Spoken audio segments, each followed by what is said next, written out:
বাংলাদেশের বিশ্বকাপে অংশগ্রহণ নিয়ে আইসিসি ও বিসিবির মধ্যে ভিডিও কনফারেন্স অনুষ্ঠিত হয়েছে। বৈঠকে বাংলাদেশ ক্রিকেট বোর্ড স্পষ্ট করে জানিয়ে দিয়েছে নিরাপত্তা উদ্বেগের কারণে ভারত সফরে না যাওয়ার সিদ্ধান্তে তারা অনড়। এক সংবাদ বিজ্ঞপ্তিতে সংস্থাটি এই খবর নিশ্চিত করেছে। বিসিবির পক্ষে বৈঠকে উপস্থিত ছিলেন সভাপতি মোহাম্মদ আমিনুল ইসলাম, সহ-সভাপতি মোহাম্মদ শাখাওয়াত হোসেন ও ফারুক আহমেদ, ক্রিকেট পরিচালনা কমিটির চেয়ারম্যান ও পরিচালক নাজমুল আবেদিন এবং প্রধান নির্বাহী কর্মকর্তা নিজামুদ্দিন চৌধুরী।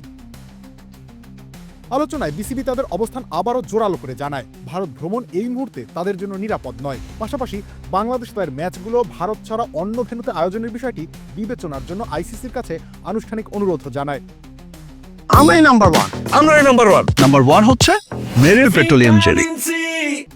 অন্যদিকে আইসিসি টুর্নামেন্টের সূচি চূড়ান্ত হয়ে যাওয়ার কারণ দেখিয়ে বিসিবিকে সিদ্ধান্ত পুনর্বিবেচনার অনুরোধ করে, তবে বিসিবি তাদের অবস্থান থেকে সরে আসেনি। শেষ পর্যন্ত উভয় পক্ষই সম্ভাব্য সমাধান খুঁজতে আলোচনা চালিয়ে যাওয়ার ব্যাপারে একমত হয়েছে।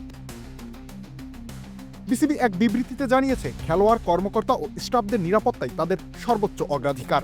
একই সঙ্গে তারা আইসিসির সঙ্গে গঠনমূলক আলোচনার মাধ্যমে এই সংকটের সমাধান চায়। এদিকে ক্রিকেট মহলে জোর গুঞ্জন, গ্রুপ বিন্যাসের পরিবর্তন আসতে পারে। শোনা যাচ্ছে বাংলাদেশকে সি গ্রুপ থেকে সরিয়ে বি গ্রুপে রাখার বিষয়টি বিবেচনা করছে আইসিসি। এমন হলে অস্ট্রেলিয়ার জায়গায় বি গ্রুপে ঢুকতে পারে বাংলাদেশ। এই পরিবর্তন কার্যকর হলে গ্রুপ পর্বে বাংলাদেশের সব ম্যাচই হতে পারে শ্রীলঙ্কায়। সম্ভাব্য বি গ্রুপে বাংলাদেশের সঙ্গী হতে পারে স্বাগতিক শ্রীলঙ্কা, আয়ারল্যান্ড, ওমান ও জিম্বাবুয়ে।